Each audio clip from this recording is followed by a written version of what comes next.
The second half is about to begin. We need to change the scoreboard. It's time for all of us to pause and rethink the game plan in order to save the future. I call on all of us to be game changers because greatness isn't reserved only for some people. By buying local, we're choosing to create jobs and sustain the ones we have. Time and time again, South Africans have taken destiny into their own hands, creating products that the rest of the world wanted to buy. See, the world remembers about us what we sometimes forget, but it's time for change. Let's all buy local. It's game time. Zanzi. Local is lekker. Your everyday decisions shape our future. Good morning, everybody. Welcome back to the Proudly South African Buy Local Summit and Expo 2021 virtual edition. It's the third day, the last day, but certainly not least. We've had an amazing program. From the first day, where we had heard from industry experts, we heard from personalities, we heard from the first citizen at our family meeting yesterday, who reminded us as a people about the importance of buying local and making a difference in our own economy. We had activations, we had amazing people gracing us with their presence. In the last 48 hours, it's been amazing. We know that you've logged on from wherever you are in the country. You've been part of the celebration. You have a better understanding and a better appreciation of what we're trying to achieve as the country's Buy Local campaign. You're helping us to spread the narrative as wide as possible. So welcome back this morning. My name is Happy Ngidi.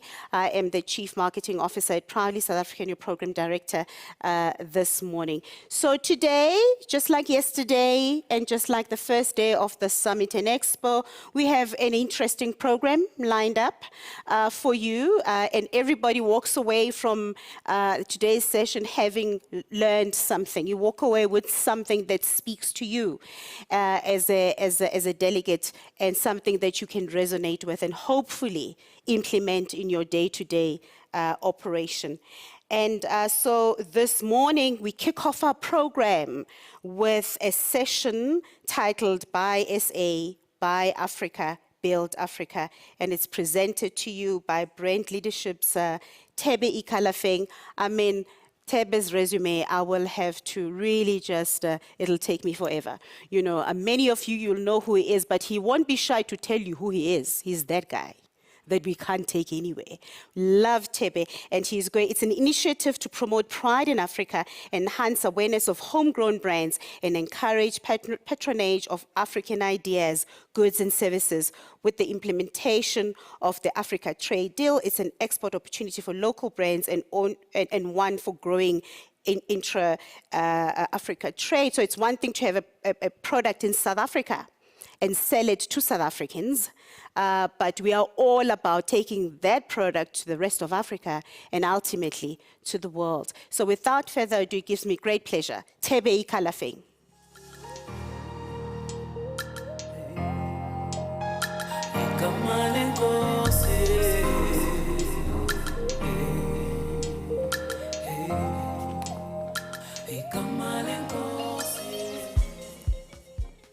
So, I have obviously been everywhere. I have traveled this continent from Cape to Cairo, from the east to the west. I've used multiple passports, so I have a bit of an idea about where the continent is as far as brands, products, productivity, or just pride is. Of course, I do a few things around every part of the countries where I went. dared the gorillas in Rwanda and in Uganda, climbed camels in Egypt, climbed Kilimanjaro, went to the furthest north, furthest south, furthest east, furthest west, skydiving. I'm a bit of a daredevil, I guess, in many ways. But then, of course, I've also looked at some of the other difficult moments that we have in the continent, going to the gates of no return from Ghana to Senegal to Benin and many others. And I've also witnessed some of the problems that we as Africans have created for ourselves, and some of them we should have avoided because they tested our identity as part of a greater continent. But of course, I had fun everywhere else, dress up, just to experience the culture a little bit. And I ate everything I could find. I don't think there's a place I've been to where I did not eat. I was eating everything on offer, and I mean everything on offer. Some of the interesting things, I was telling my driver, after enjoying a sumptuous meal, I said to him, "What is that I ate? It was so delicious." And he says to me, "Oh, that was fresh meat." I said, "But what kind of meat was it?" He says, "Fresh meat." So I could see the brother was getting a bit irritated. So I said, "I'm not going to take this any further. What I'm going to do instead, we're just going to move on." So as we leave the place, and I look on the right-hand side, people are chopping baboons, people are chopping rats, and so I look at the guy and said, "What are they serving? What are they doing there?" He says, "Oh, they are preparing fresh meat." So when I say I've eaten everything, I really have eaten everything. But one thing that absolutely centers me as an African is the 1963 speech by Kwame Nkrumah. The 24th of May, just on the eve of the formation of the Organization of African Unity, Kwame laid down a blueprint for the continent. I think it was a blueprint of how we're going to progress as a continent, how we are going to become truly independent. He said what we need to do, we need to industrialize. We need to create a common monetary zone. We need to create a market for the continent. We need to create a common defense system, and we need to make it easy for Africans to travel. It's the blueprint of what we need to do. In all my travels, that's all I've been trying to do, trying to see how we've done on this amazing vision for a great continent.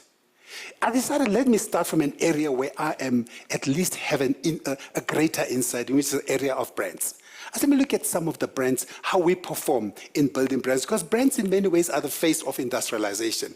They are the manifestation of how we have done industrializing the continent or even the countries, or how we've done really moving forward this agenda of creating our own products, our own services, our own ideas, and consuming them and taking them to the world, like the world has come to us. So I started the Brand Africa Initiative in 2010. And we decided the way we're going to do this survey across the continent, just to try and understand how Africans consume brands and what type of brands Africans admire. We decided to go by mobile. And the reason we went by mobile is because there are over 747 million SIM connections. I understand some people have got multiple SIM connections, one for the small house, one for the big house, one for the small deal, one for the other deal.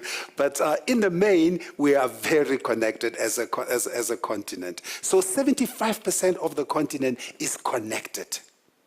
And it is estimated that by 2025, 1 billion SIMs connections. So 85% of the continent will be connected.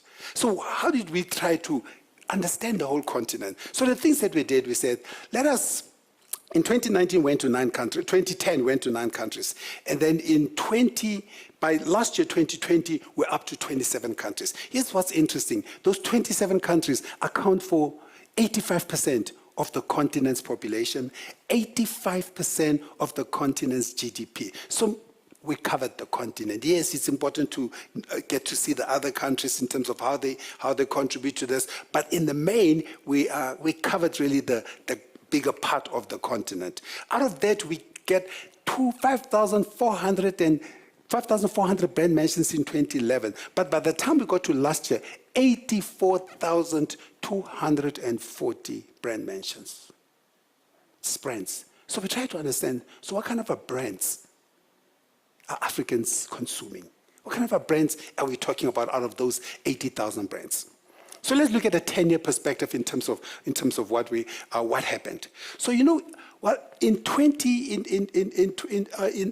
in about 10 years ago, David Kaberuka, Donald Kaberuka, who was then the former AFDB president, said something. He said, Africa's private sector is going to become a main engine for the growth of the African continent. That's what he said. And he says by 2020, we will be at 6.2 growth. Well, we know what's happened since. We are now in the brink of a recession, the first one in 25 years. Our growth at the beginning of last year already was already down to 3.9. So we didn't quite get to the projections that we had for ourselves. When you look at the brands that Africans admire, only 13% were made in Africa. That's just last year. Overall, in the last 10 years, only 20% of the brands that Africans admire are made in Africa. So for us here, what that means is there's an 80% opportunity for us to create brands that we admire out of our continent. So I don't like to look on the other side. I like to look at the positive side of it. There's an 80% opportunity for us to create our own brands. Because we cannot accept the fact that our brands have been declining since 2011, while the global brands have been rising in the continent. I think it's an unacceptable situation. So if you look at some of those brands, how they perform, we've looked at 100 in the last 10 years, 153 brands were non-African, and 84 were African brands. But look at how we've performed throughout the years. Only 63% of the brands were created between 1920 and 1990. 63%.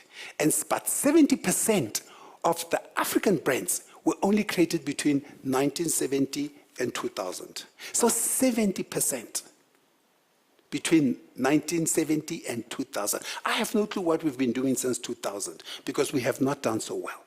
We have not done so well. We have not woken up earlier. We have not been more creative. We have not created the types of ideas that are going to see us finally economically independent. So if you look at those brands, those 79% of brands were created since independence. 79% of African brands were created since first independence in Sub-Sahara, which is 1957.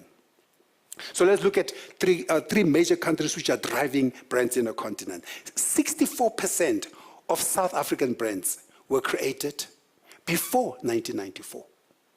64% of South African brands were created before 1994. We've got to roll up our sleeves. We've got to work cut out for us. Because I think it's unconscionable that with the freedoms that we fought for, the freedoms that we wanted so much, that we've not been able to turn that into productive output.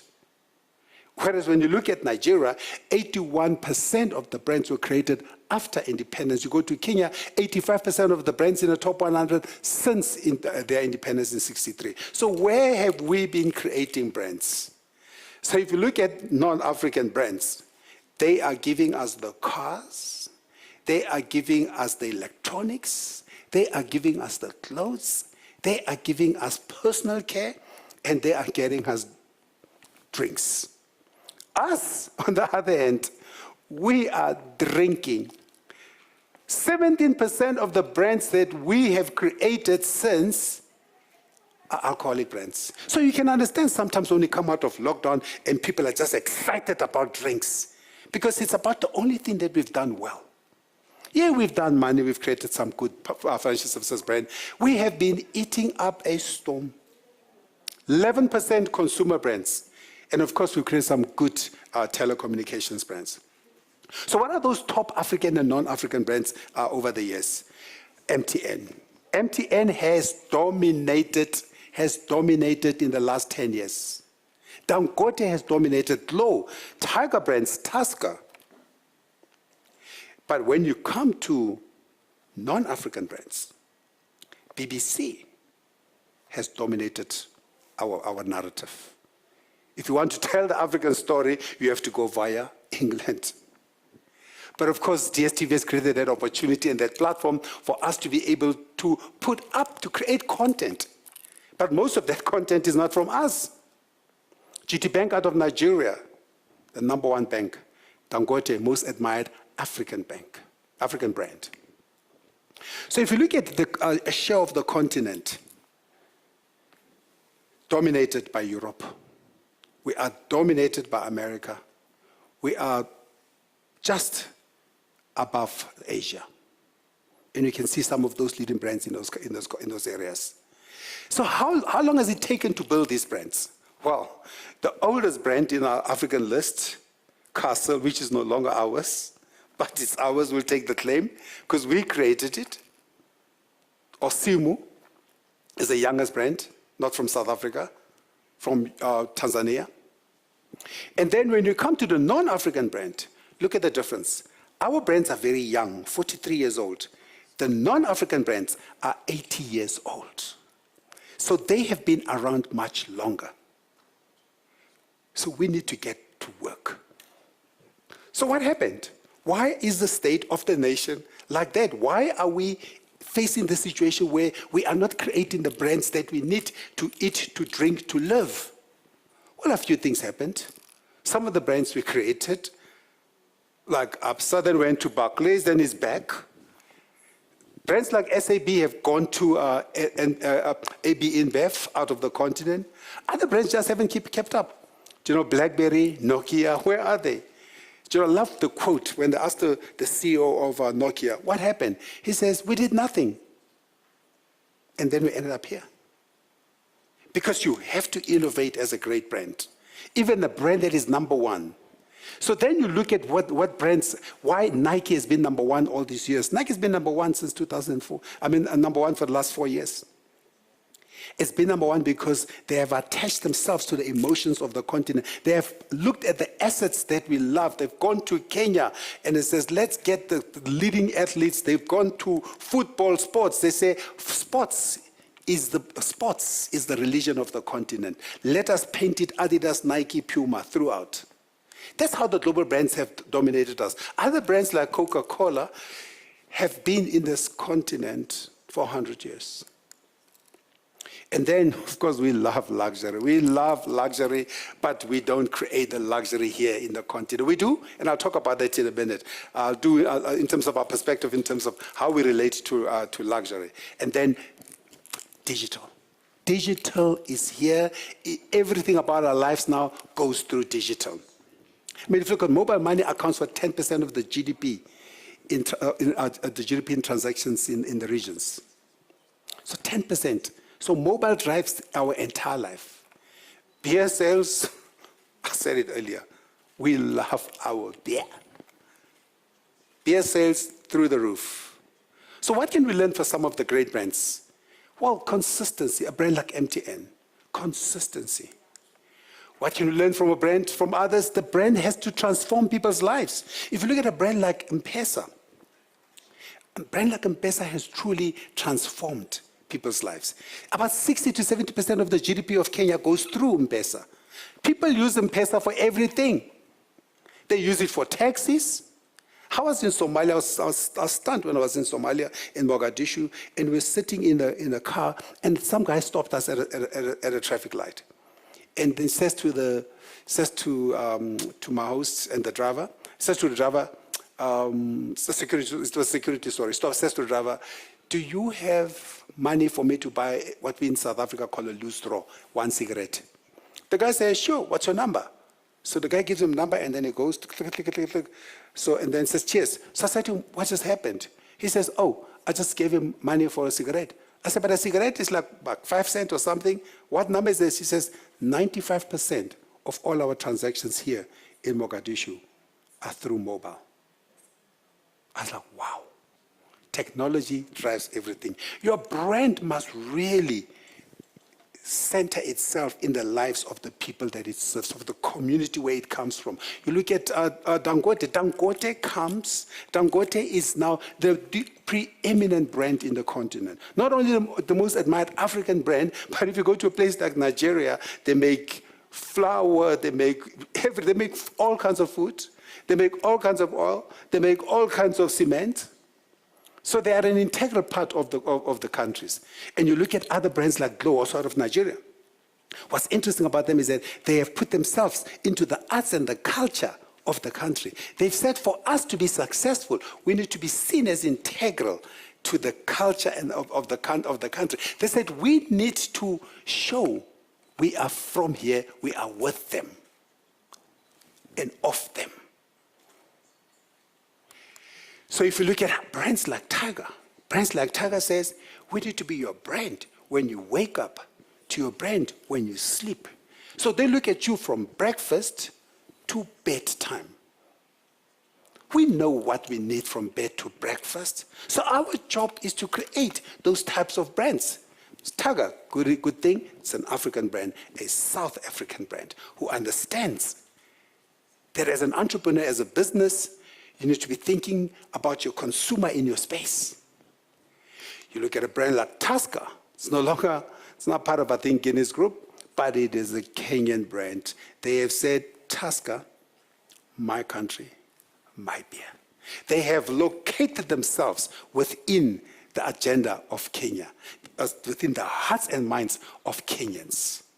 So you know, as a brand, whether you're a beer, whether you're food, find yourself into the hearts and minds of the country you serve. Make it easy for people to access your brand, like Coca-Cola did in Morocco and many other places. We know here as well how they've created opportunities. They said, don't blame the roads about not being able to deliver your goods. Find an alternative way to get the goods to your customers. Or like Samsung, adapt your products to the conditions of the continent. I spoke to before, I'd only been to about 20 countries at that stage before I finished the continent, and I went to see the CEO of Samsung. And I said to him, how come you guys are in every country and everybody is using a Samsung? He says to me, simple. I have been to every country in the continent. I have sat in their homes. I have eaten with them. I have seen the lights go down. I have not looked at those as problems. Instead, I looked at those and I said, here is an opportunity. That's what inspired the Built for Africa initiatives. We have a challenge here in the continent. We have a challenge here in the country. And the challenge is when a young man like Rich Mnisi launched the Shibelani and sold it for 60,000 rand, South Africans went crazy. They said, is he mad? I can go to Shawela right now. I can go find the Shibelani for 300 rand. Is he out of his mind? But Rich says, no, I am beyond my mind. I have added value to this product. I have elevated our culture. I've created a quality product. And that's why it's worth 60,000. And they are buying it while they are complaining. Because what we need to do, we need to add value, create and add value. When a young man like Tsepo sold his jeans for the first time for 950, everybody in this country wanted to kill him. They said, hey, wait. They said, wait. I am not going to buy jeans from a guy called Tsepo, who grew up in the township just like me, for 950 when I can get the same jean for 500 at Markham's. Then Meghan Markle came to South Africa, and she bought a pair for Archie, and she bought a pair for herself. Guess what happened afterwards? They went running to Tsepo, and they said, Tsepo, we need jeans. And Tsepo was now selling them at 3 times the price. They were not complaining this time because they had waited for somebody outside to validate them. That's our problem. We're always waiting for somebody outside to tell us how great we are. He's got a great boutique now in Hyde Park, selling his jeans at 3 to 4 to 5 to 6 times the price, and they are buying them. Our obsession with global brands Gucci's been number one, has been in the top 10 for the last 10 years. I didn't understand this, but when I walk around the markets, I can see it. I can see people wearing Gucci, some of them not real, some of them fake. Because we are obsessed with names like Ralph Lauren, Stefano Ricci, Giorgio Armani, Dolce & Gabbana, but we don't want to buy a brand called Rich, Mnisi, and Tsepo, because we think they're just too local. But we've never ever met a guy called Tommy. Even though he'd said that had I known niggas would be wearing my clothes, I would never have made them. But today, his number one ambassador is one of them niggas, Lewis Hamilton. Because we run away from our own ideas, like our own culture. So when Elvis sold these shirts for over $3,000, we were the first in line to buy them, but then we were also complaining, yeah, why is he stealing our culture? He didn't steal your culture. They came here and they were inspired by your culture. Like my good friend in Nigeria, Tunde Owolabi from Ethnic, he says, our culture will inspire us to create great ideas, taking the Yoruba cloth, designing a unique fabric. Or our friend in South Africa, my young brother, Ladu Mangokolo, who then says, let me take my own culture, my own initiation culture, and transform it into something acceptable. Let's get it out there. Our problem is we're a young continent, over 70% under the age of 30, or the median age of 19, but we are run by people over 62. But we are also behaving like that. We need to get back into the agenda. We need to get the youth. We need to leverage our youth. We are young people, so there is no reason we should be trying to think like the old people who are running us. We need to be thinking young, fresh ideas. We need to own our own stories, because I do not understand why we keep saying that CNN, BBC, and all those people, they are messing up our story. Well, start your own channel, start your own radio station. Be like DJ's Boo. Start your own station, start your own brands. I mean, if you look at 63% of the non-Africa media don't even have a correspondent in Africa. So it means, and 1% of their content comes from only 1% of their content comes from African news agencies. And when they talk about us, they just talk about politics, corruption, poverty. Our job is to start promoting our good news. And there's plenty of good news. We've got an opportunity. And the opportunity is the new Africa Free Trade Continental Agreement. And with AFCTA, this is what we are learning. What we know is that 15% of the intra-Africa trade, only 15%, there's only 15% intra-Africa trade. It means there's a problem. We don't even trust each other. We don't do business with each other. We're just sitting and exporting our money, as we've seen with the brands. We need to do business with each other across border, create opportunities for South African and for other country brands, and bring them into the mix. Because it's going to, when the borders open, which they're opening now because AFCTA has now finally in implementation stage, when those borders are open, it means there's opportunities for South African brands to go beyond border, to South African brands to collaborate, South African brands to drive down economies of scale. There is a market of 1.3 billion people worth $2.5 trillion waiting for us. This is our opportunity, because we know that 63% of African respondents in the survey, they said they will buy African brands whenever possible. This is, I will buy African brands. Our job is that we can lead that charge now. We can lead that charge now and start driving made in Africa, made in South Africa, buy Zimbabwe, buy Malawi, buy Eswatini, buy anything from this continent, buy Nigeria. There's a whole new emphasis now on going local. COVID has been interesting because COVID has been both a curse and an opportunity. It's an opportunity for us to drive a local agenda. And that local agenda, here we say it's proudly South African, but broadly, it's a buy Africa, build Africa. Because when we buy made in Africa brands, a couple of things happen. One, we are growing pride in the continent. Most importantly, we are creating products that can compete in the world. And those products are then able to do a few things for us. Because when they buy, we are creating a tax space. And with that tax base, we can run our own development agenda the way we want. We don't need to be told what to do with our money and how to transform our own continent. If we are driving our own agenda, we need to buy local to build the continent. I am inviting you to join this movement. It is not a company. It is not a business.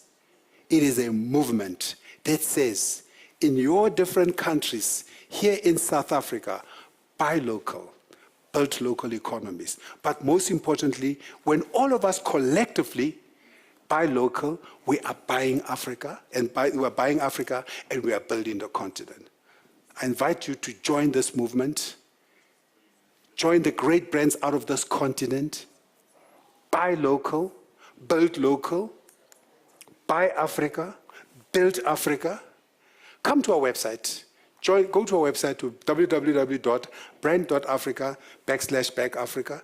You will see a place there for you to click on to join this movement. Because it's unconscionable that in this continent, great continent of 1.3 billion, that Africans are not supporting their own brands. I don't want to see another headline that says it's been a challenging decade for African brands. I'm hoping that what I'll be seeing into the future as we are building these great brands, building these great products, building this great continent, that it will be a prosperous continent, a prosperous future for Africa. The 2063 vision of the African Union speaks about growing pride in this continent, speaks about ensuring that there's a peaceful continent, and most importantly, that we are driving a prosperous continent. I'm hoping to see every single one of you join this movement, support local brands, build Africa, buy Africa, and build Africa. Thank you.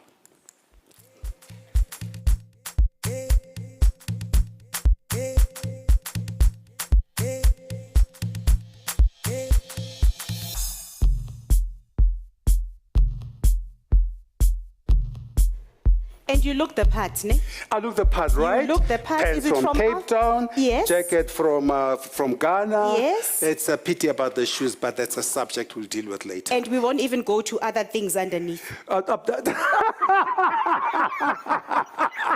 Let's not go there, ne?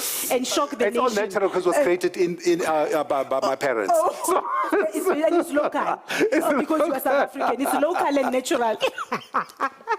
You're a problem. I'm a problem child. Thank you so much. So the crux of the matter, ne, is that it's one thing to have an amazing product in South Africa or an amazing idea.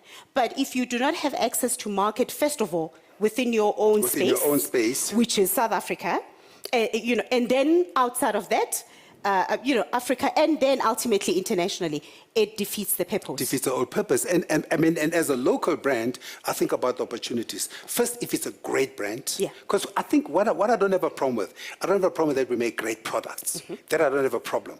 The challenge that exists in this, for many entrepreneurs and businesses is how to transform those good products into great brands. And as great brands, they're able to trade with other brands. Yes. We're able to move our brands to other countries. And then as you scale up, you are able to leverage the economies of scale of having greater volumes. But like you said, it's really about opening up other markets for South African and for the rest of the continent brands. Absolutely. Let me go to just quickly have a look if somebody is looking for you desperately. Is there somebody trying to get a hold of Tebe desperately? Good morning. I see somebody saying good morning. Let me just do this. Quickly. Good morning, Tebe. I will say it as it is. China has killed clothing industry. We know that story. This hurts us. Yes, we agree. The fashion industry. There are containers coming every second.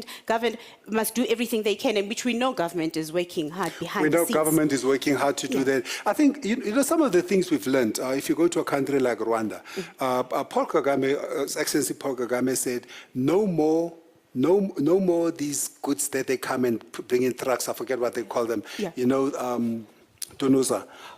We call them. I don't know what they call them. Yes, we'll explain later. So we will have to explain later. Yeah. But the problem with importing all these used clothing and all those is that they have killed the textile industry. Yeah. We need to revitalize the textile industry, and part of doing that is what Kagame has done in Rwanda, and saying no more donosas. We now need to create our own or recreate our textile industry. So yes, I'm not sure if China has killed the economy. By the way, I think China has seen an opportunity and caught us napping. Yeah. So we need to just get up a little bit earlier, so that when the Chinese come knocking at 8 o'clock, we've been up already since 5. You know what I mean? We've been on the road already. We've been on the road already. Selling our product. Correct. To other people who are wide awake as well. Correct. Because sleeping on the job causes all of this. Indeed. There's many other questions. We know where you live. At least I know where you live. I know your ID number. I know your address. If anybody's looking for you here and you can't answer now, I'll give all of that. They can DM me at Yeah. Tebe Ikalafeng. There we go. T-H-E-B-E-I-K-A-L-F-E-N-G. Not that I'm going to answer the 3 million questions, Yeah. but I'll try. You'll try. My best. Thank you so much, my brother. It's always a pleasure. Thank you, Thank you so so much. much. Hey, we nearly made a mistake. We nearly made a big one. Do you see what this COVID has done? It's killed the love. Yeah, but we were quick to fix it. Yeah. Thank you so much. Tebe Ikalafeng, you know, an amazing, you know, guru in the subject of brands in particular. Thank you so much, Tebe. Much appreciated. So just to say quickly that in the next 45 minutes, please log back on. We have a furniture competition brought to you by the DTIC together with Proudly South African. There's going to be loads of stuff to see on this stage. Please come back. We will be back in 40 minutes or so. Thank you so much, everybody.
The second half is about to begin.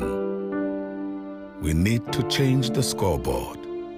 It's time for all of us to pause and rethink the game plan in order to save the future. I call on all of us to be game changers because greatness isn't reserved only for some people. By buying local, we're choosing to create jobs and sustain the ones we have. Time and time again, South Africans have taken destiny into their own hands, creating products that the rest of the world wanted to buy. See, the world remembers about us what we sometimes forget, but it's time for change. Let's all buy local. It's game time. Zanzi. Local is lekker. Your everyday decisions shape our future.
Proudly South African sugar.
The second half is about to begin. We need to change the scoreboard. It's time for all of us to pause and rethink the game plan in order to save the future. I call on all of us to be game changers because greatness isn't reserved only for some people. By buying local, we're choosing to create jobs and sustain the ones we have. Time and time again, South Africans have taken destiny into their own hands, creating products that the rest of the world wanted to buy. See, the world remembers about us, what we sometimes forget. But it's time for change. Let's all buy local. It's game time. Zanzi. Local is lekker. Your everyday decisions shape our future.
Proudly South African sugar.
Ladies and gentlemen, it gives me great pleasure to welcome you to the DTIC Furniture Design Competition Awards.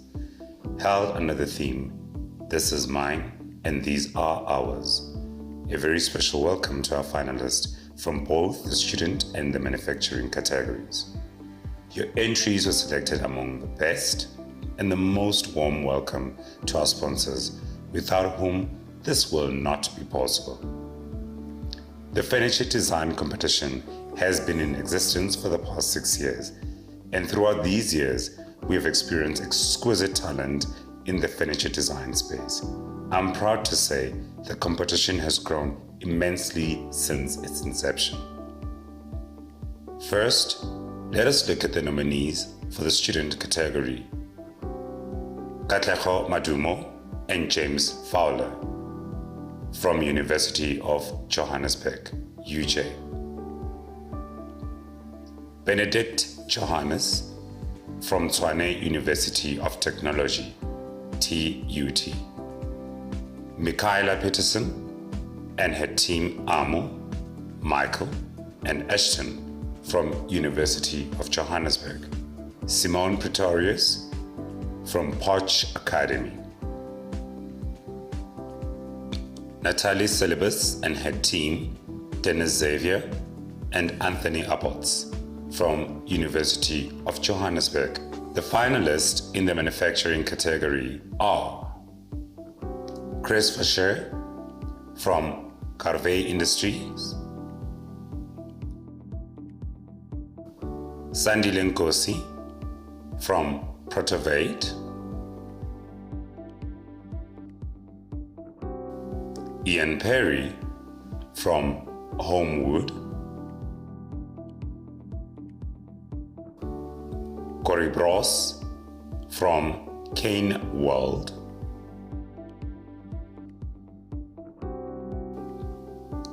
Piet van Straten from Raw Studios. The winner in the student category will walk away with a 1-year internship with Choreographed, a graphic tablet. The winner with his or her institution will also be profiled in a selected publication. Manufacturing category. The winner will walk away with a 1-year membership with Proudly South African and African Institute for Interior Design, a graphic tablet, an opportunity to display and showcase the winning piece in various exhibition platforms. The winner and the winning piece will also be featured in selected publications. Congratulations to all our winners, and thank you once again to everyone who have participated in the competition. Please note that our new competition brief is now available on our website.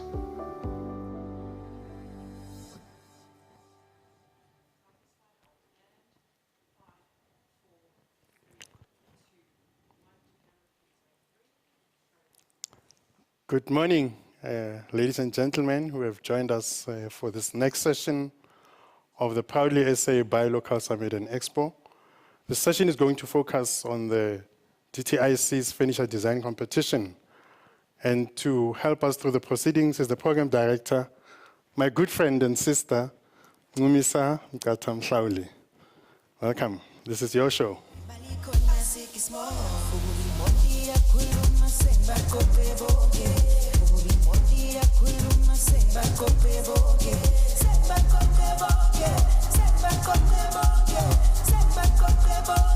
Hand over the ropes to you. It's your show. Good luck. Thank you. All of the best.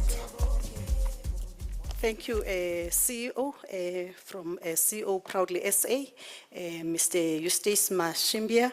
My name is Ngumi Mhlauli. I work for the Department of Trade and Industry and Competition, responsible for agro-processing and furniture industry. And good morning, ladies and gentlemen. I know this event is taking place at the time where we know as a country we are faced with the COVID-19 pandemic. And I must indicate that it is a virtual event at this point in time because we're trying to comply with COVID-19 regulations. And a warm welcome to our 2020-2021 Furniture Design Competition and launch of 2021-2022 Furniture Design Competition. I must say that we've got a jam-packed program for today. We've got lined up speakers, and it's important that I must indicate that most of the speakers will be we have pre-recorded videos for all the speakers because we're trying to comply with the COVID-19 regulations as published by government.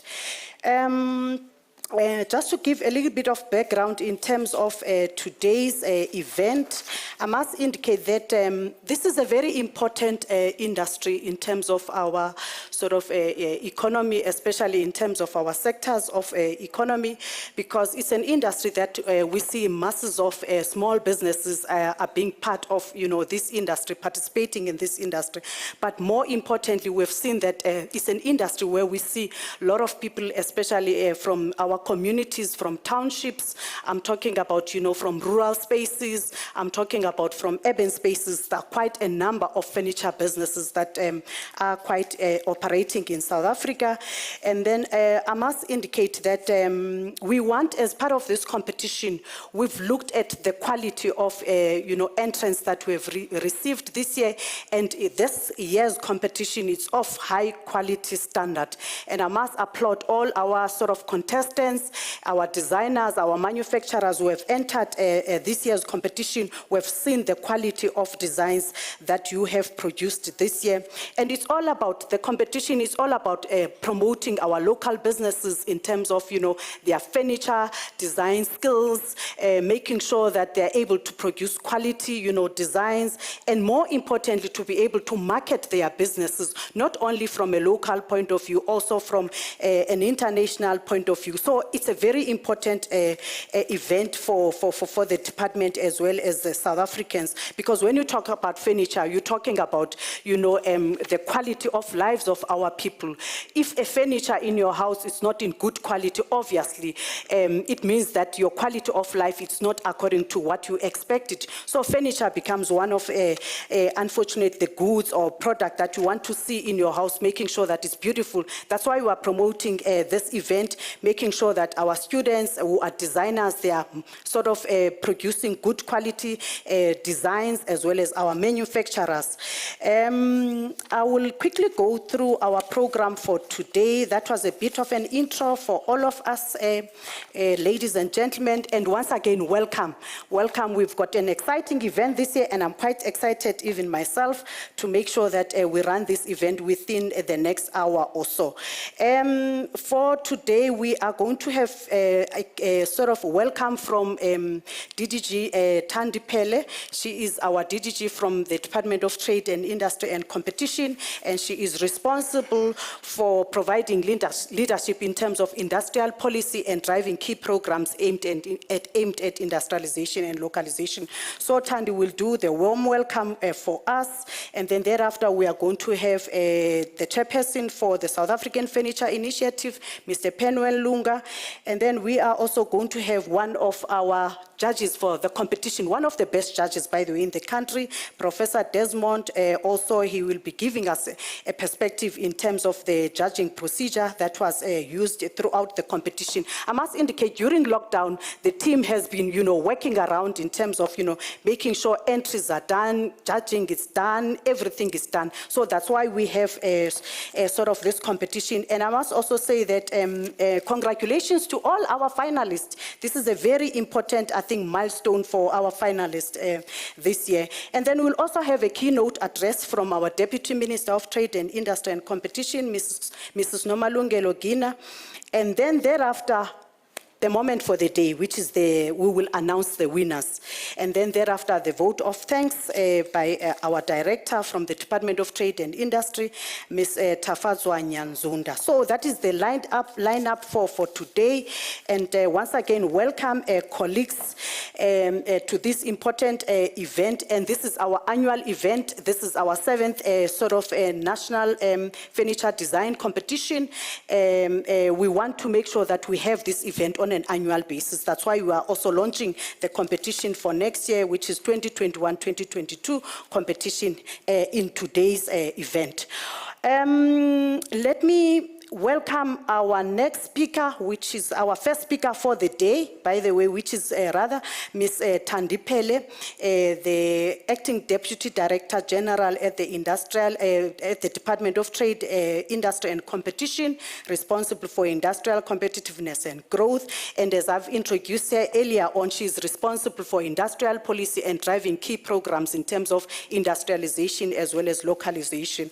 So we are going to play a video for her because she is not here with us, colleagues, and this is part of, again, COVID-19, compliance with regulations in terms of the COVID-19. So we will allow her, our organizers, to sort of play the video for Ms. Thandi Pele in terms of doing the welcome. Thank you.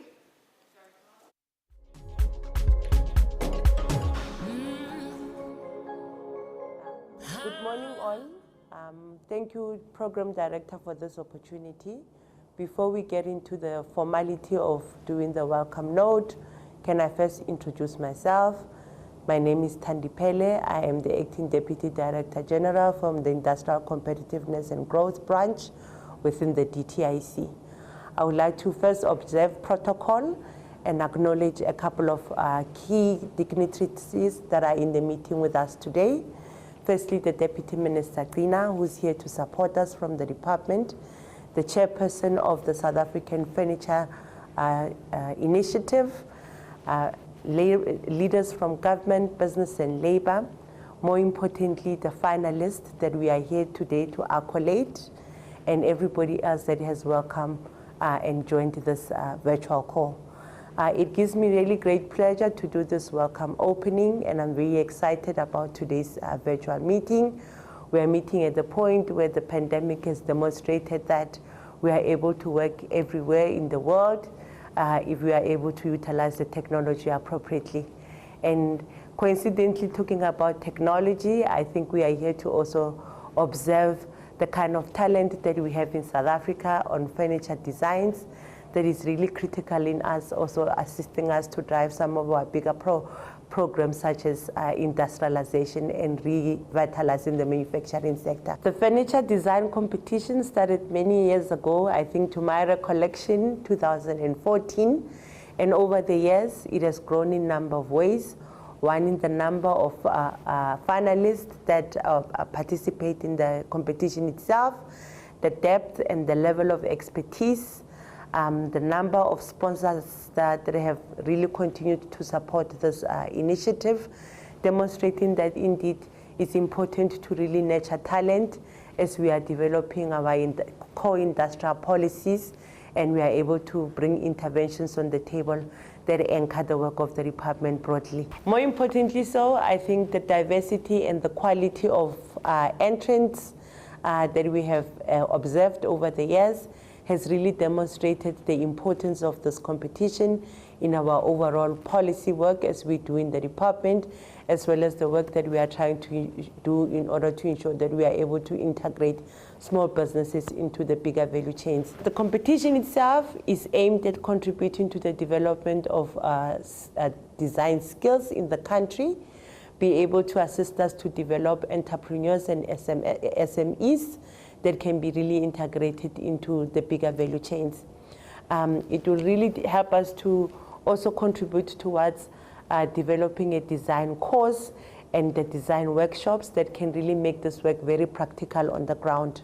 Skill shortages in the furniture industry is a real issue, which requires us that we really nurture the young talent that is coming through our institutions of learning, and we work collectively with industry in order to make sure that the quality of the talent that comes out, the skills and the expertise are aligned to what the industry is looking for. We are really continuing forward in terms of prioritizing the furniture industry as one of the core sectors that can really help us to reindustrialize and be able to really claw back some of the opportunities we have lost to imports. So the furniture competition itself is not just a small event to the overall DTIC work, but we see it as an integral part of the collective package of interventions we need to bring to the sector itself in order to realize growth, development, and investments in the industry going forward. The world is evolving, as I've already indicated, that we are meeting today in the middle of a global pandemic. With the evolving economy and evolving world requires that also our furniture industry evolves in terms of the modern ways of living, the kind of office spaces that we are now finding ourselves having to work with, the kind of home offices that we need to also integrate going forward. So therefore the competition itself is very, very important. We are meeting here today for two main reasons. The first one is actually to witness the winners or the winner of the 7th design competition, the 2021. And the second part is to launch the 2021 design competition. We are hosting this event along the line of the Buy Local Summit, which for us is very important because we are developing these skills in order to ensure that we are able to really increase our manufacturing capacity and capabilities, which resonates very well with the theme of the Buy Local Summit, which at the core of it is that to support localization and deepen industrialization and ensure that we integrate SMEs into our overall work as a department. I would like to really take this opportunity to personally thank everybody who has logged into this call, to thank the Deputy Minister for making the time to actually support this event. It shows that it's an important event to us as a department, and it shows that as officials ourselves, we are really supported also by our principals in the work that we are trying to drive as the department. Secondly, I would like to thank our sponsors, because without them, this competition would not be possible. Lastly, I would like to thank the finalists. I think you have come a long way. You have graciously entered this competition out of your own will. You have really demonstrated talent and have gone through hoops of getting to this point. And for me, I recognize all of you today as winners. Although it's a competition at the end of the day, there must be a final winner. But for us to get to this point as the finalist is really a milestone on its own. With those few words, I wish everybody a very good, fruitful meeting and an event. And we are hopefully, as the COVID, we are able to deal with the pandemic going forward, we'll be able to really see some of the pieces that we are talking about being showcased as part of our Buy Local Summit, because that's where we are able to really get to feel and touch the kind of designs that we are able to do in South Africa. With those few words, I hand back to the program director and wish everybody a very good and an enjoyable event. Thank you very much.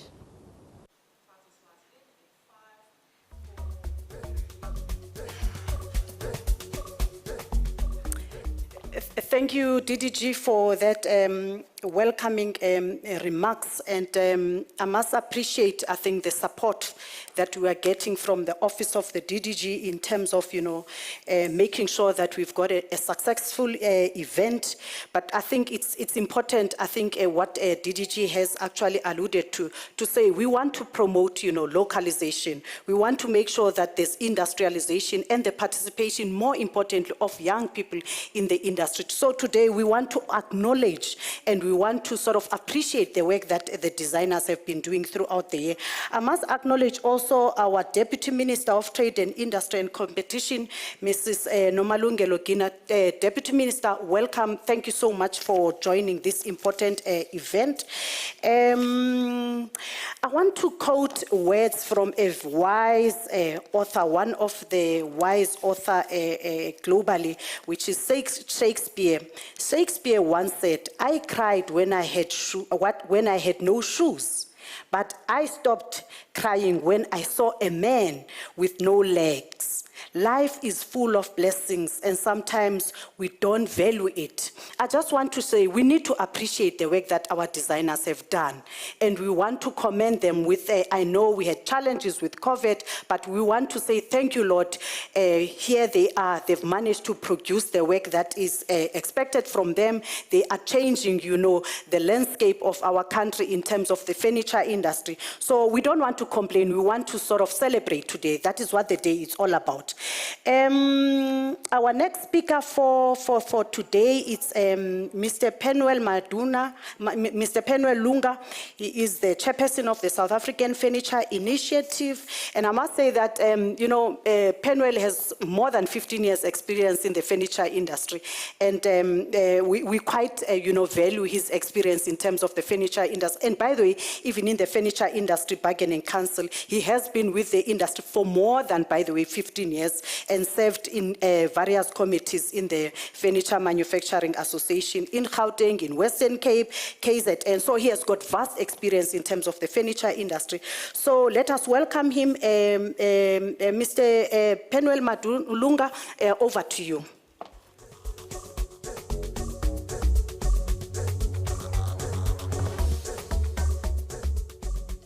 Good day, everyone. I would like to extend my thanks and appreciation on behalf of the furniture industry to the DTIC as well as Proudly South Africa for their continued support, and thanks for having me. We continue to rely in the past 2 years on the DTIC as well as PSA to help the industry through this unprecedented economic period, which is completely unprecedented. It's something that we've never had to deal with.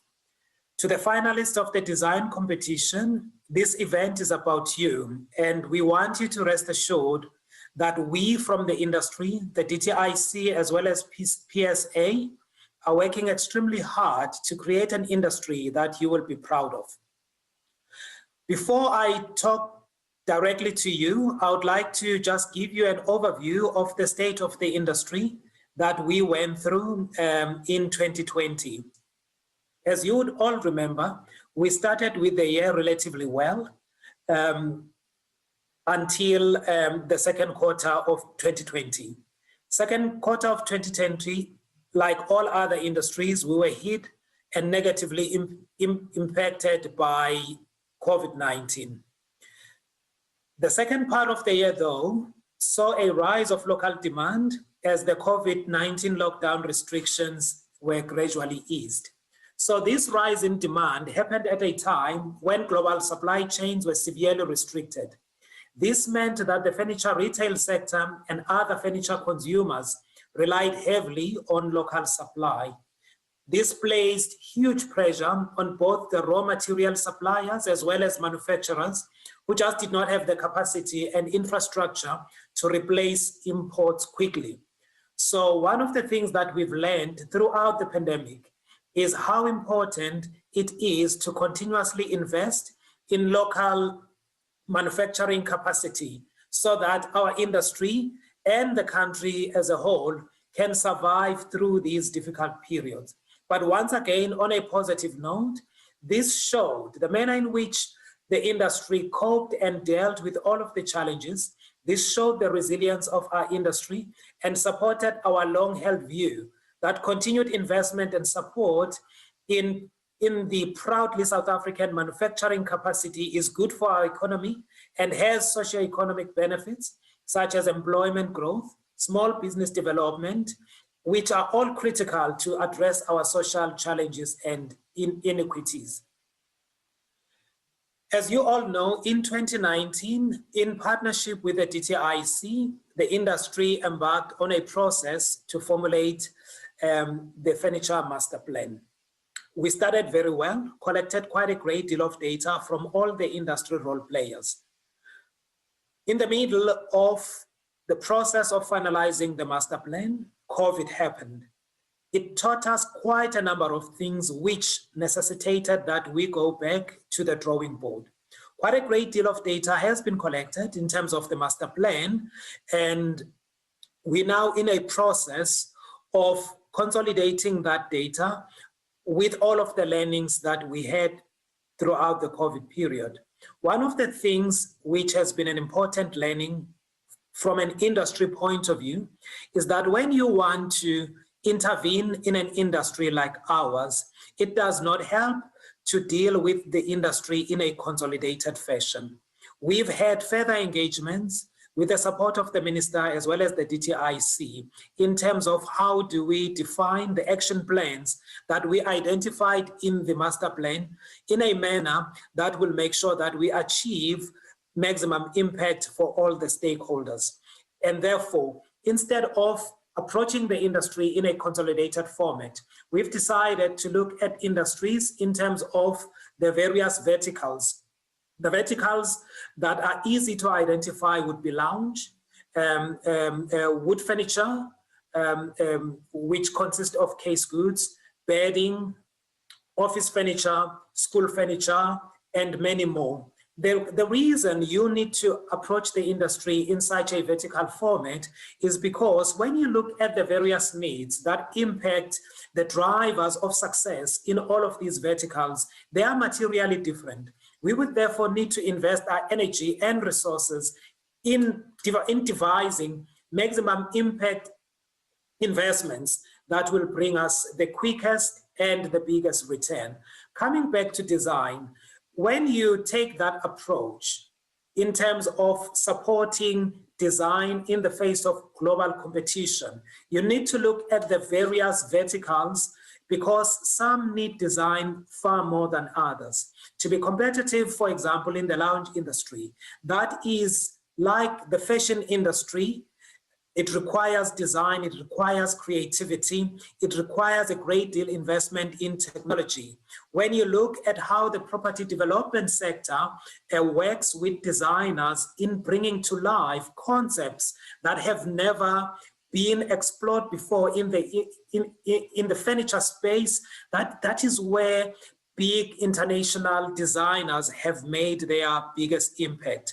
And therefore, coming back to you, the participants in the design competition, we believe that once we put together the master plan and once we start identifying interventions in terms of the various verticals, you will find your home and space and passion in the industry. It is our view that you will come out on the right side of the current unprecedented period that the industry, the country, and the world is going through. And we will be there to support you all the way. You are going to be all winners today, irrespective of how the judgment and the voting by the panels is going to be. But once again, I'm quite certain that you've started on a positive direction and you are going to come out of the positive side of this journey. And once again, from me, congratulations in terms of where you are, and I wish you the best of luck, not only today, but also in terms of what you're going to become as part of our furniture industry. Thank you all.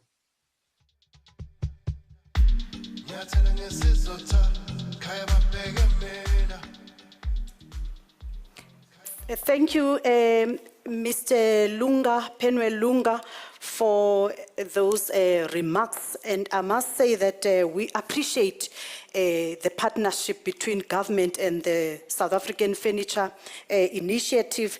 And this year's competition, we have partnered with quite a number of organizations, including SAFI, FinTech Center of Excellence, Louis Stores, Africa Institute of Interior Design, and Tsogosan Hotel.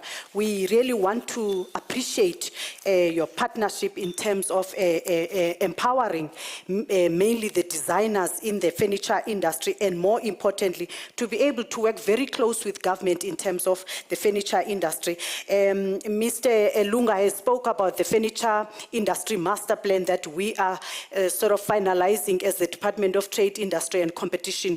So one of the things that we are doing today is mainly to use this event as a build-up in terms of, the signing of the furniture industry master plan by the Minister of Trade, Industry and Competition, which will be taking place in the next few months. Indeed, I must indicate that that master plan has got quite a number of interventions that are going to make sure that we support the industry. And one of those that Mr. Lunga has talked about is around, for example, continuous investment by the industry in terms of the local capacity and the local capabilities, and more importantly, to expand the manufacturing capabilities of the different firms in the furniture industry. Thank you so much, Mr. Lunga, for those remarks, and we want to sort of appreciate that we will continue to work together also in terms of the implementation of the furniture industry master plan. We are moving slowly but sure, ladies and gentlemen. We've got an exciting program for today, and I must indicate that hang on there, make sure you've got a cup of tea next to you. We've got a jam-packed program, and I'm excited also to say that I'm looking at the way our winners are sort of contestants. They are sort of panicking at this point in time. Don't worry, we are still coming to that item. So just hang on there, have a cup of tea and drink next to you. We are now going to move to our important item for the day, which is the keynote address and the launch of the 2021-22 furniture design competition by our Deputy Minister of Trade, Industry and Competition, which is Mrs. Gina. I must also indicate that this is also, another, expert in the furniture industry, and we want to appreciate, Minister, your support that you've given us throughout the competition, but more importantly, to promote a localization, promote local businesses to make sure that, they are able to get access to market, they are able to get, assistance in terms of support from both DTI as well as the private sector. Also, when we're developing the furniture industry master plan, I've seen your support in terms of, engagement with the furniture industry through your office. So we really appreciate your support, Deputy Minister. And I think our Deputy Minister has been part of the government, especially the Department of Trade and Industry, from the 29th of May 2019. And she has been the champion in terms of the industrial policy of government, as well as key programs aimed at industrialization and localization. Can I then hand over to you, Deputy Minister Gina, just to give us a keynote address? Thank you.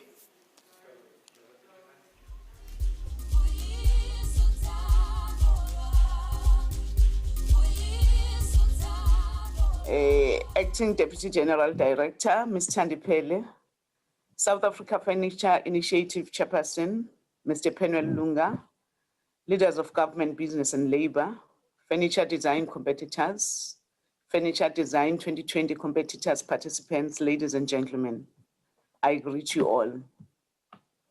I want to express my appreciation for this initiative in such an august event for the sector.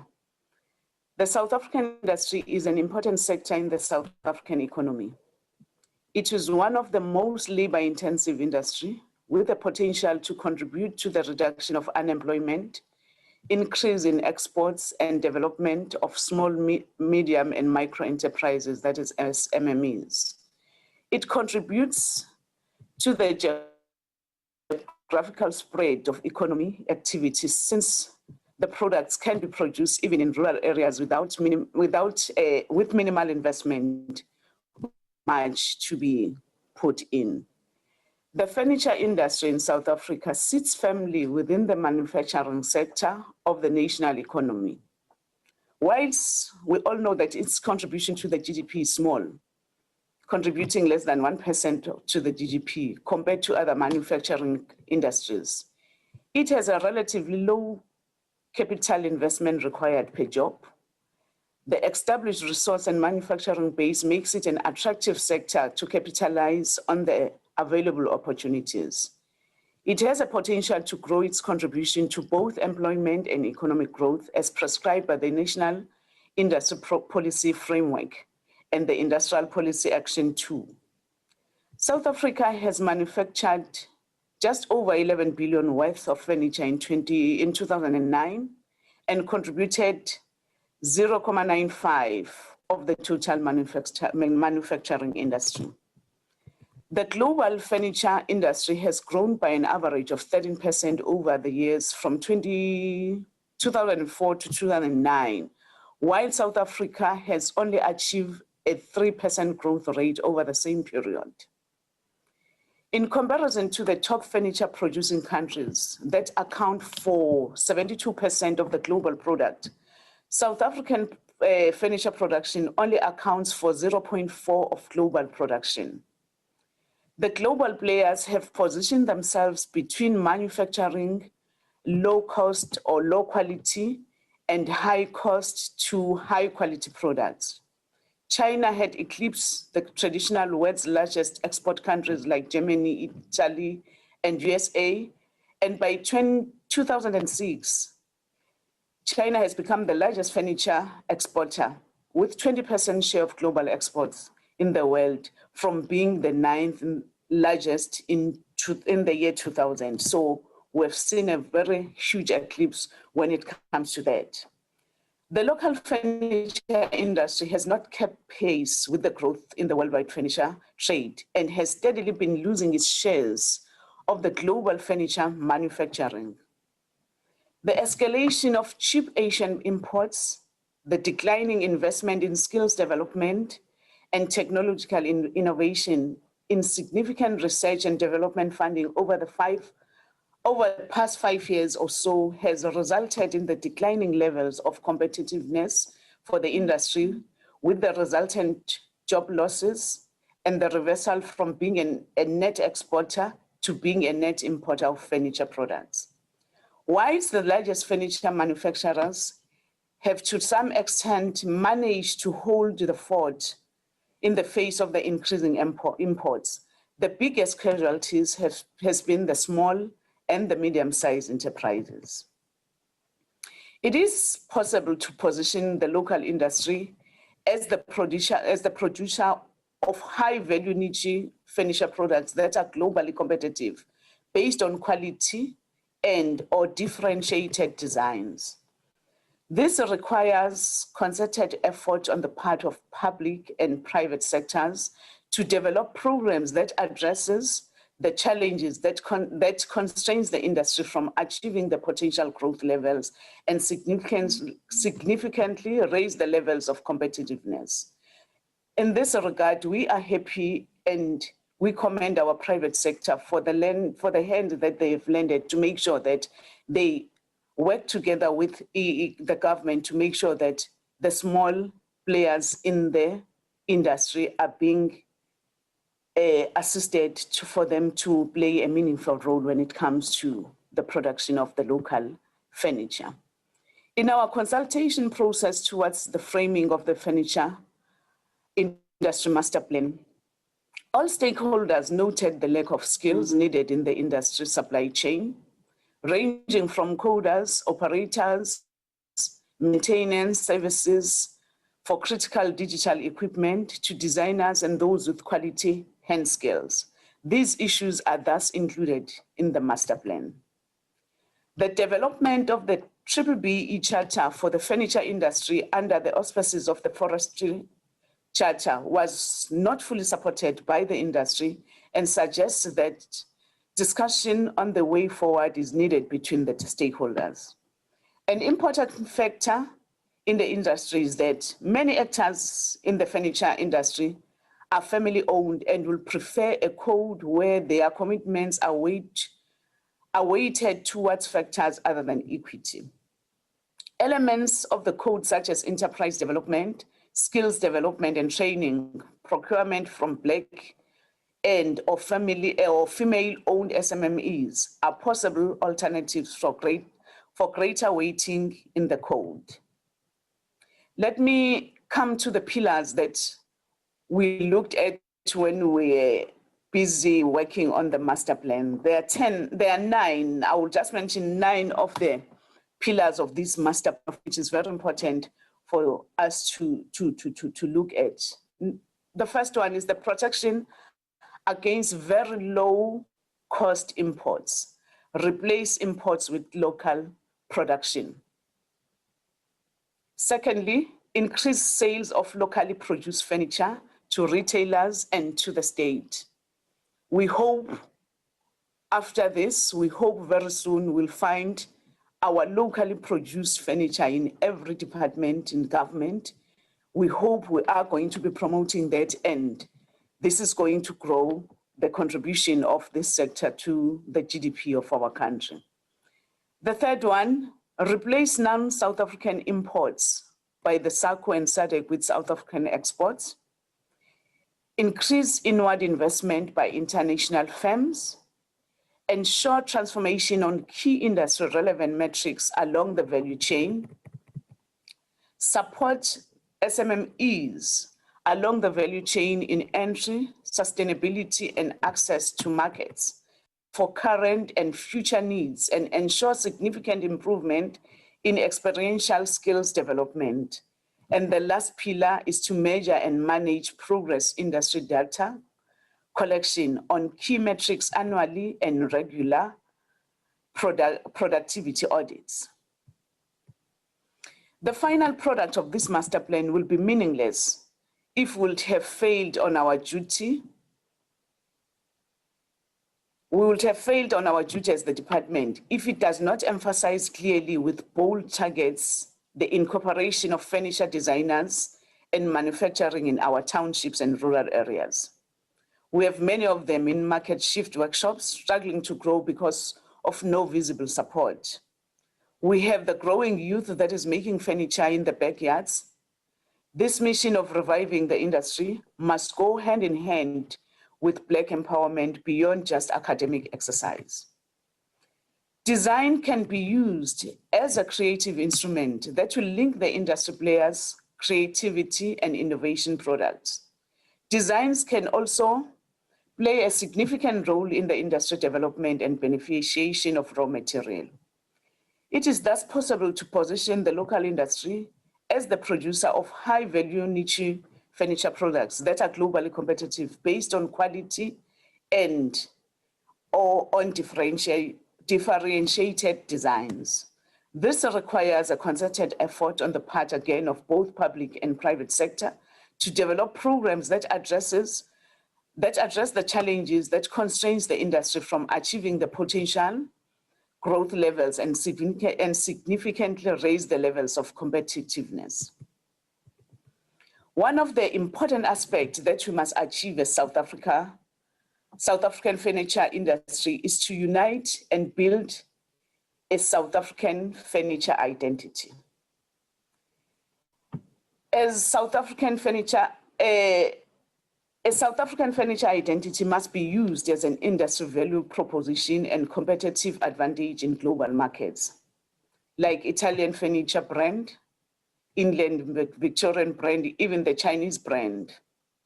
This we can achieve if we unite and act as one, not act like we are in a hostile competition. The African Continental Free Trade Agreement provides an immediate African market for the industry to dominate. So let us make use of these opportunities. Let us unite. Let us have that South African identity. Let us make sure that when it comes to our country, we see less of the Italian furniture brands and the England Victorian brand.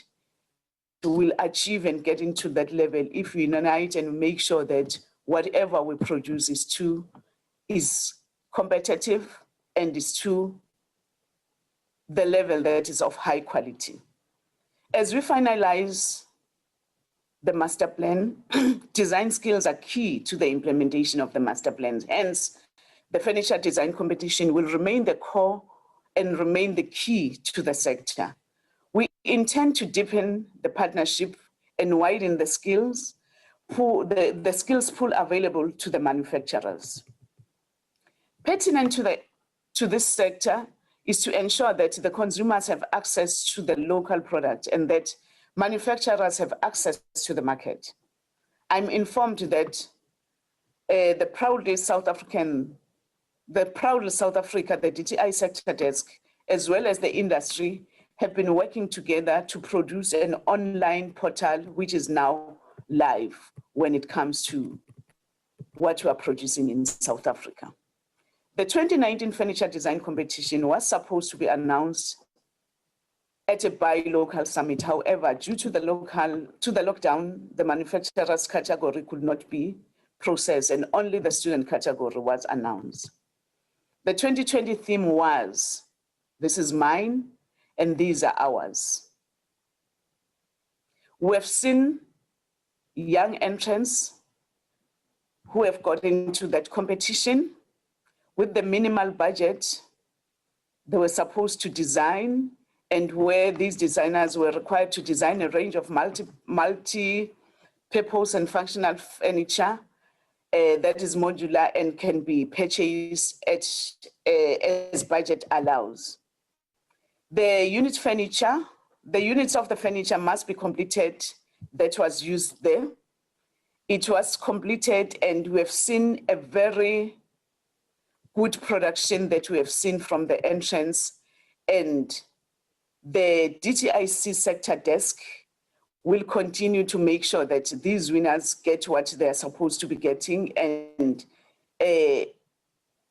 we are thankful to one of the private sector, the big company that has been part of the Coral Craft, that has been part of this competition, to make sure that they nurture and they motivate these young entrants that are getting into the competition. We then look forward to the next few years where all the stakeholders will work together to turn around the furniture manufacturing sector and create much more needed jobs in South Africa.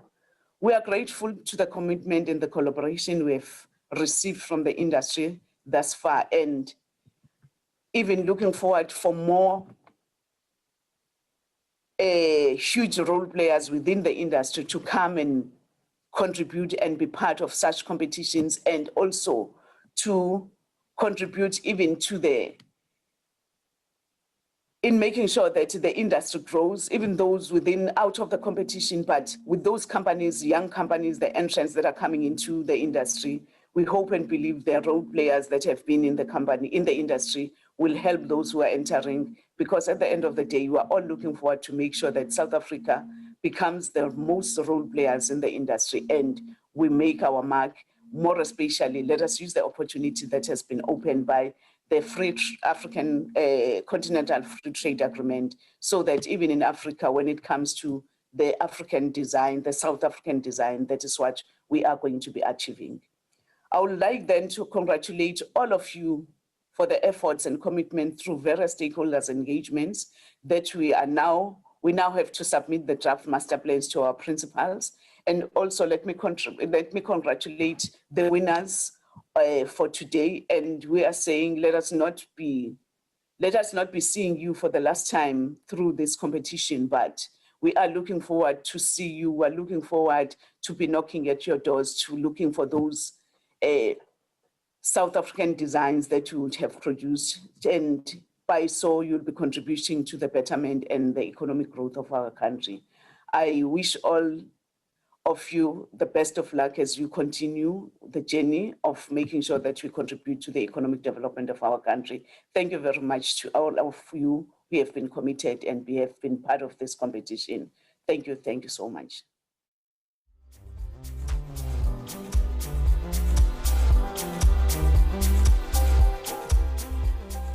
Thank you, Deputy Minister Gina, for the keynote address and the launch of the 2021-2022 Furniture Design Competition.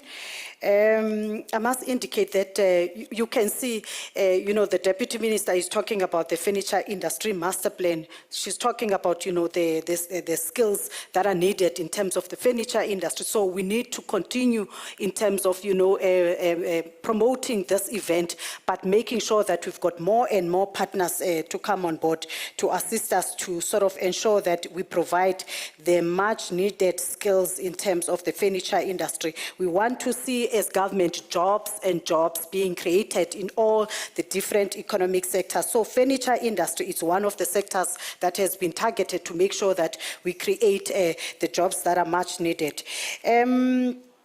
I think now we are coming closer to the announcement of the winners, but before we can do that, we need to sort of get an understanding of the judging procedure that has been used throughout the competition.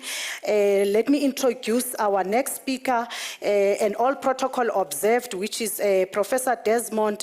He is going to introduce to us how the competition, the judging procedure and processes have been done in terms of the competition. Professor Desmond is the only person in the world to have served on 4 international design bodies, and he is the president and fellow of the International Federation of Interior Architects and Designers, and also a fellow and board member of Design for the World Barcelona in Spain, and he's also the vice president of the International Council of Design and also the president of the Pan-African Design Institute. So those are some of the portfolios that Professor Des has actually participated in, and he is presently now the CEO of Greenside Design Center, a world-renowned design education institution which is based in South Africa, here in Johannesburg. Let me welcome Professor Desmond Lobster. Over to you, Prof.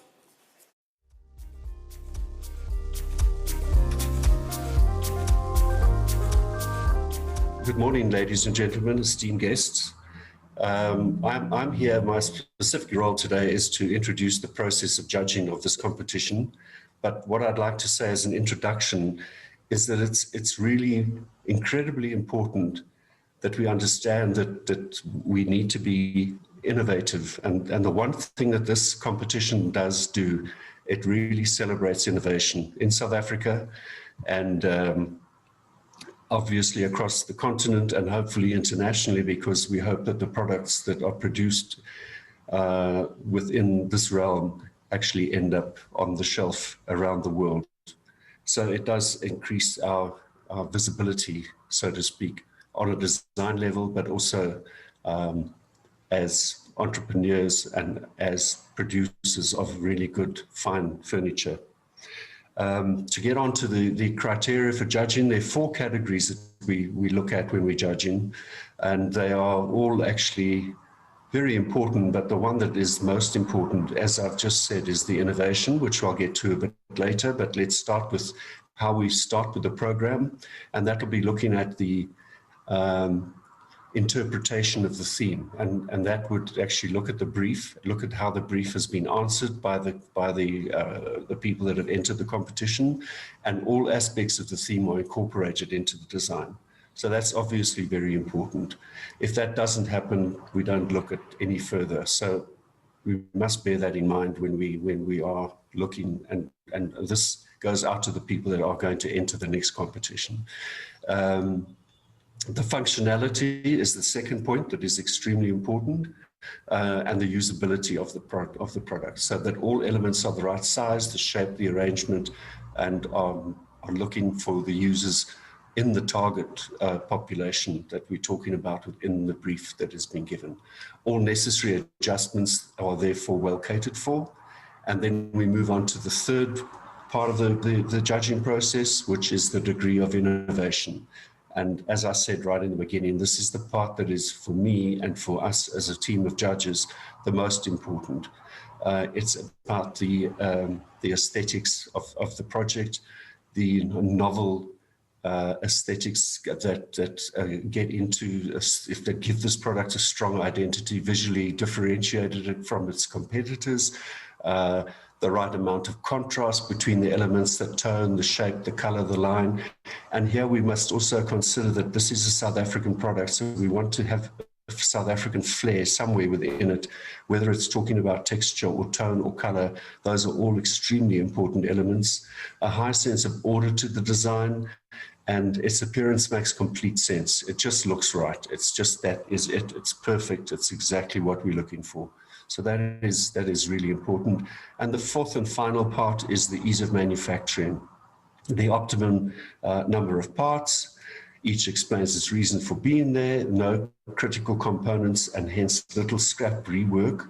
All components are simple to produce, and that just makes for the final product to be that piece that can actually talk on the international stage for us, and we can be proudly South African. Thank you.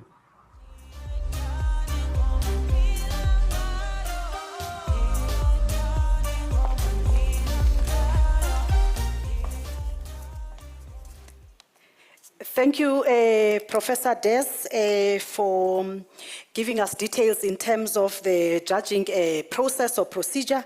I must indicate that this is one of, the experts in the furniture industry, especially when it comes to designs, interior design, as well as, architects, and so on and so forth around the furniture industry. Thank you so much, Professor Des, for that. Now we are going to move now to, I think, exciting part of the whole program for today. And I must indicate that this event is live on SAFM as well as Facebook. And also I want to indicate those who are online, thank you so much. Please be patient. We are almost there now. We are now going to announce our winners. But before we can announce our winners, let me see what the winners will be taking away or as a sort of prizes. Let me start first with, we have two categories, which is the first category is student category, and then the second category is the established manufacturers category. So we're looking at student professional designers as well as registered designers, as well as our manufacturers. So we've got those two categories in terms of the competition. Let me just give you, what are the sweets in terms of the winners? What are they taking home as prizes?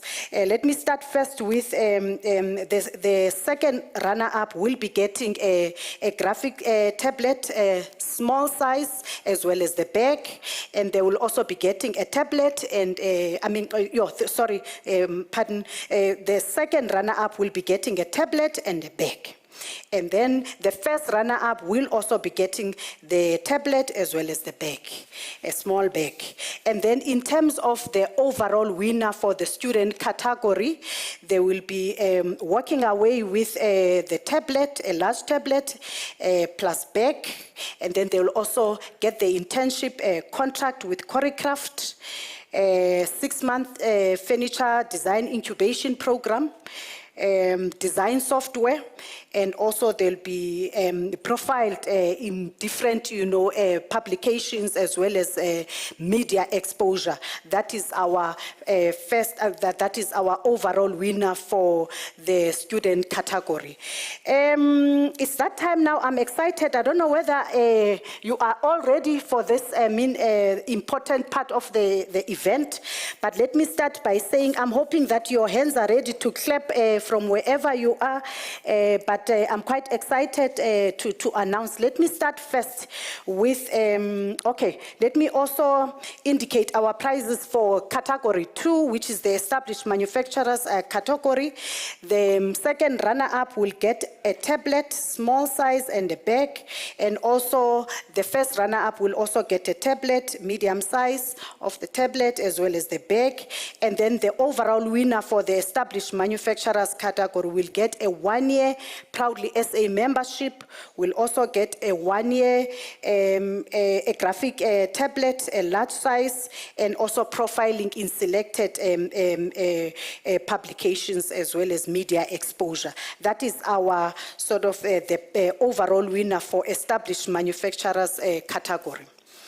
Okay, let me start now with our winners. I'm quite excited, ladies and gentlemen, to announce our winners. I'm not sure whether can you feel the vibe wherever you are, but I can certainly feel the vibe. I can see that some of you, especially our winners, let me start also by saying congratulations to all our contestants and entrants in this competition. And I must indicate you are all winners. And nobody is a failure in terms of this competition. So it's important that you must not panic. Just hang on there. So let us just now start with a category which deals with manufacturers, which is the manufacturers category. I will start first to announce the second runner-up for established manufacturers category. Our second runner-up is Mr. Piet van Straten from Raw Studios.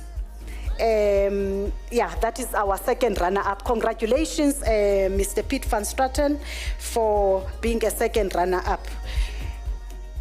That's our second runner-up. Can I now move now to the second prize in terms of the manufacturers category, which is our winner is let me see. It's Mr. Sandile Nkosi from Protovet, and congratulations, Mr. Sandile Nkosi, for the second prize or the first runner-up on the category manufacturers category, and then now our overall winner for the manufacturers category. It's Mr. Ian Perry. And congratulations, Mr. Perry from Homewood, for being the overall winner for the manufacturers category. Clap your hands or scream wherever you are, or video wherever you are. Mr. Perry, you are the overall winner for the manufacturers category. I am now going to sort of, I think let's sort of show the work that they have been undertaking throughout the competition, showcasing the work that our winners have been sort of undertaking. So thank you.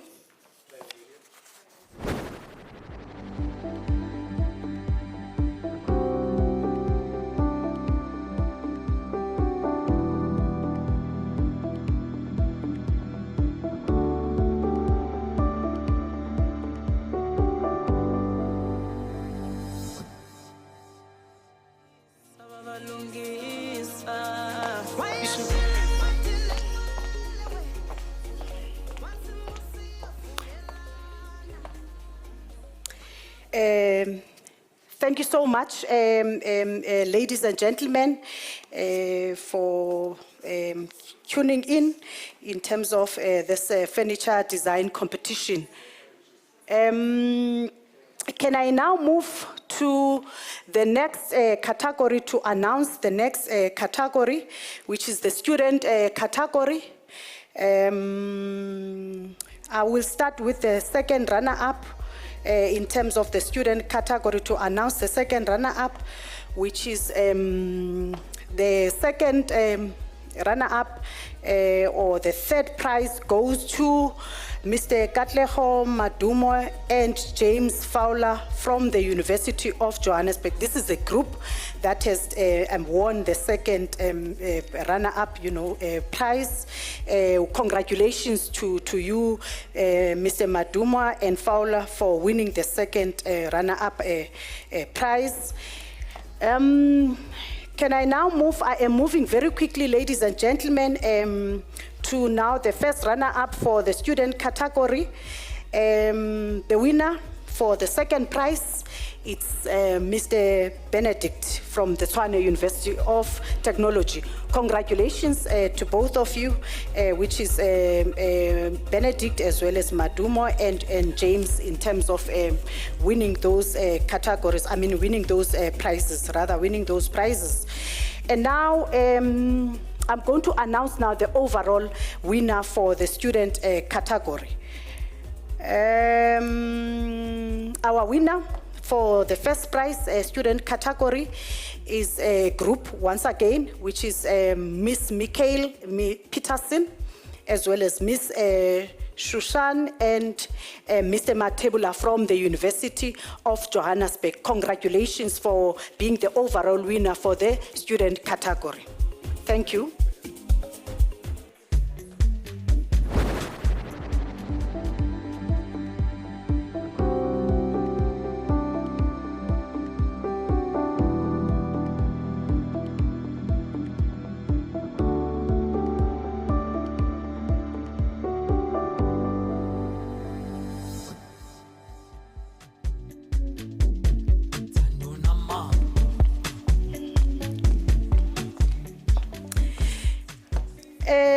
Thank you so much for, that good work and from our contestants and mainly our winners. And I must say congratulations to all of you, and I hope wish you all the best for 2021 and 2022 in your sort of endeavors. And I must indicate that as the Department of Trade and Industry, we want to make sure that we provide as much support as possible to the furniture industry. Hence, I think you have heard our Deputy Minister talking about the furniture industry master plan, especially in terms of skills development and skills development in the industry. That is what we want to do, and we've launched now the 2021-2022 competition. So you will be getting, from our DTIC website, the sort of, if you want to enter for 2021-2022, all the forms or the necessary processes that you must actually follow if you want to be part of the 2021-2022 competition. Thank you so much, and once again, congratulations to all our winners. And I must appreciate also all our speakers for today, for their sort of speeches for today. And thank you so much for being part of this event, and also to all of you who are watching from home and also watching from online. We want to say thank you so much for being part of this exciting and, more importantly, a progressive event that will take us to the future in terms of the furniture industry. Having announced now our winners, I know our winners are supposed to be starting celebrations from today with their prizes that they've received throughout their journey and hard work. We want to appreciate that. But let us now have our last item for today's program, which is the vote of thanks. We will get our vote of thanks from Ms. Tafatswa Nyanzunda. She is the director from the Department of Trade, Industry and Competition, responsible for the forestry-based industries. Can I hand over to you, Tafatswa, to give us a vote of thanks? Thank you. Ladies and gentlemen, it gives me great pleasure to welcome you to the DTIC Furniture Design Competition Awards. Held under the theme, "This is mine and these are ours." A very special welcome to our finalists from both the student and the manufacturing categories. Your entries were selected among the best, and the most warm welcome to our sponsors, without whom this will not be possible. The furniture design competition has been in existence for the past 6 years, and throughout these years, we have experienced exquisite talent in the furniture design space. I'm proud to say the competition has grown immensely since its inception. First, let us look at the nominees for the student category. Katlego Madumo and James Fowler from University of Johannesburg, UJ. Benedict Johannes from Tshwane University of Technology, TUT. Michaela Peterson and her team Amo, Michael, and Ashton from University of Johannesburg. Simone Pretorius from Poch Academy. Natalie Syllabus and her team, Dennis Xavier and Anthony Abbots from University of Johannesburg. The finalists in the manufacturing category are Chris Fisher from Carvey Industries, Sandy Lenkosi from Protovate, Ian Perry from Homewood, Corey Bros from Kane World,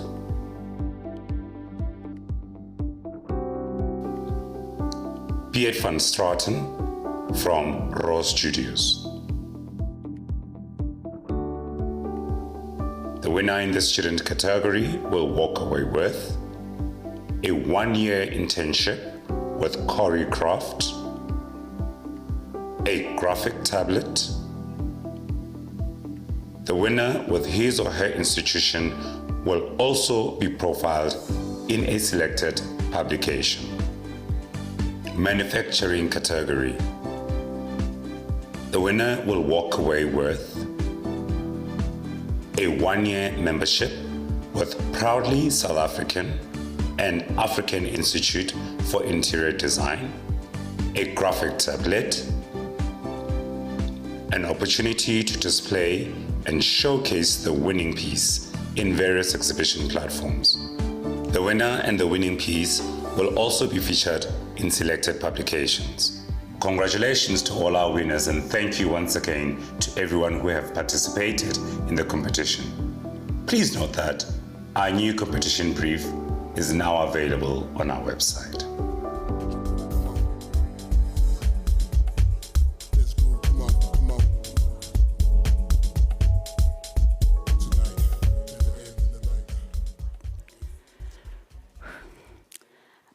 Let me start by a quote which says, if you want to walk fast, you walk alone. But if you want to walk far, you walk together.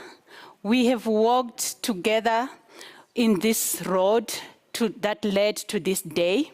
Firstly, I would like to thank the competition entrants who took their time and put up wonderful and magnificent designs that we then shortlisted. Would like to thank the professional designers, would like to thank the students and their lecturers that continuously have been working with us since the inception of this competition.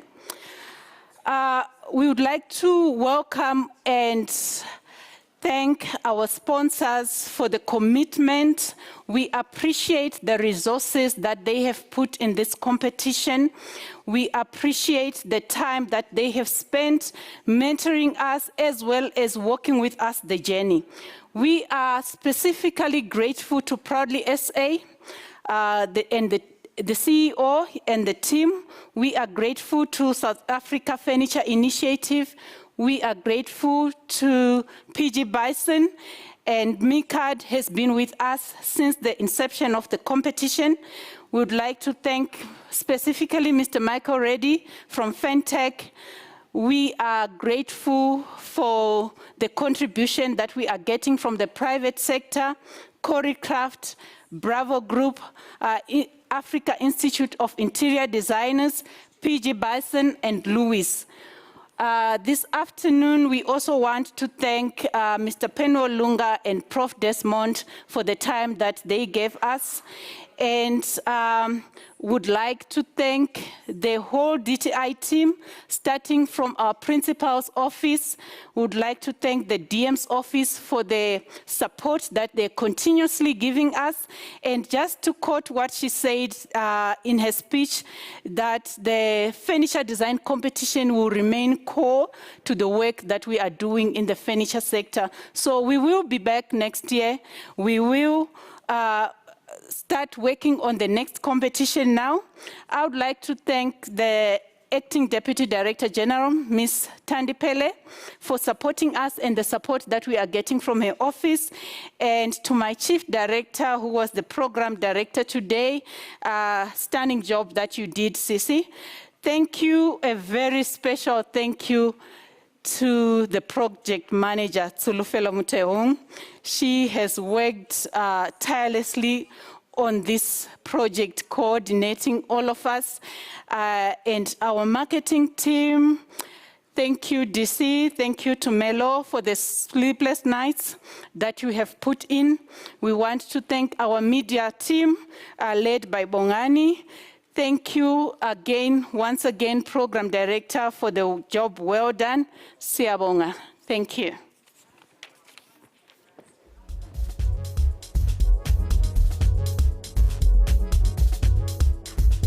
Thank you so much, Tafatswa, for the vote of thanks. We appreciate it. You know, this movement is a collective movement, and a win is everybody's win. Yes. Thank you so, so much. We look forward. I feel like I want to say to you, let's start organizing next year's session. We've already started. We've already started. Visit our website. Yeah. We have launched the 2021 competition. The entrance form are online. The brief is online. So we have started with the next competition. Fantastic. Thank you, right. Tafatswa. Thank you. Okay, we'll chat soon. Okay, thank you. Thank you so much, everybody. The competition was great. That just goes to show that as South Africa, we have so much to offer. We have bespoke furniture. We have incredible, designers and manufacturers of furniture locally. Don't let anybody tell you we do not have good quality furniture.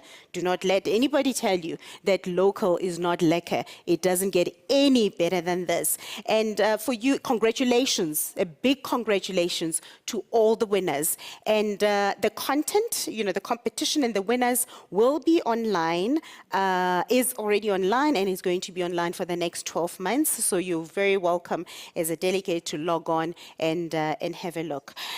We've come to the closing of this particular session. We will be back just before 2 o'clock. At 2 o'clock, we have a closed media session where we are launching a campaign that we call Living Lekker Locally. As much as it's a closed session, after 4 o'clock it will be online, and we urge you South Africans to log on and see what that campaign is about. It's called Living Lekker Locally. But having said that, at 2, we have our last activation, which is a complete 100% makeover, where we demonstrate and show you how you can look really cool wearing all things made locally. We'll be back later to do the official closing, but thank you so much for tuning in. We appreciate your time. Cheers, everybody.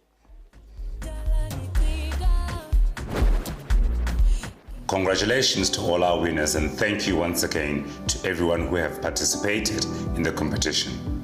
Please note that our new competition brief is now available on our website.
Ndiyamcela uyisancede ndibe nesithandwa sam.